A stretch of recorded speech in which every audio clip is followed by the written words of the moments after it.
एक अंधा आदमी इमारत के पास बैठा था और पास एक बोर्ड रखा था जिस पे लिखा था, मैं अंधा हूं, बराए मेहरबानी मेरी मदद करें। साथ में उसकी टोपी पड़ी हुई थी जिसमें चंद सिक्के थे। एक आदमी वहां से गुजार रहा था। उसने अपनी जेब से चंद सिक्के निकाले और टोपी में डाल दिए। अचानक उसकी नजर बोर्ड पर पड़ी। उसने बोर्ड को उठाया और उसकी दूसरी तरफ कुछ अल्फाज लिखे और बोर्ड को वापस रख दिया ताकि लोग उसको पढ़ें। आदमी के जाने के बाद कुछ ही देर में टोपी सुक्कों से भर गई। दोपहर को वही आदमी वापस जाने के लिए वहां से गुजार रहा था कि अंधे ने उस आदमी के कदमों की आहट को पहचान लिया और उससे पूछा कि तुम वही हो जिसने सुबह मेरे बोर्ड पर कुछ लिखा था। आदमी ने कहा कि हाँ, मैं वही हूं।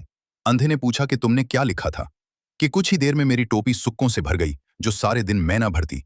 आदमी बोला, मैंने सिर्फ सच लिखा, लेकिन जिस अंदाज में तुमने लिखवाया था उससे थोड़ा मुख्तलिफ था। मैंने लिखा, आज का दिन बहुत खूबसूरत है, लेकिन मैं इस काबिल नहीं कि उसका नजारा कर सकूं। आदमी ने अंधे को मुखातिब करके कहा, तुम क्या कहते हो कि जो पहले लिखा था और जो मैंने बाद में लिखा, दोनों का इशारा एक ही तरफ नहीं है। अंधे ने कहा, यकीनन दोनों तहरीरें यही बताती हैं कि आदमी अंधा है, लेकिन पहली तहरीर में सादा लफ्जों में लिखा था कि मैं अंधा हूं, और दूसरी तहरीर लोगों को बताती है कि आप सब बहुत खुशकिस्मत हैं कि आप अंधे नहीं हैं। नतीजा, हमको हर हाल में अल्लाह के शुक्र अदा करना चाहिए। हमारा जहन तख्लीकी होना चाहिए, ना कि लकीर के फकीर जैसा। हमें हर हाल में मुस्बत सोचना चाहिए।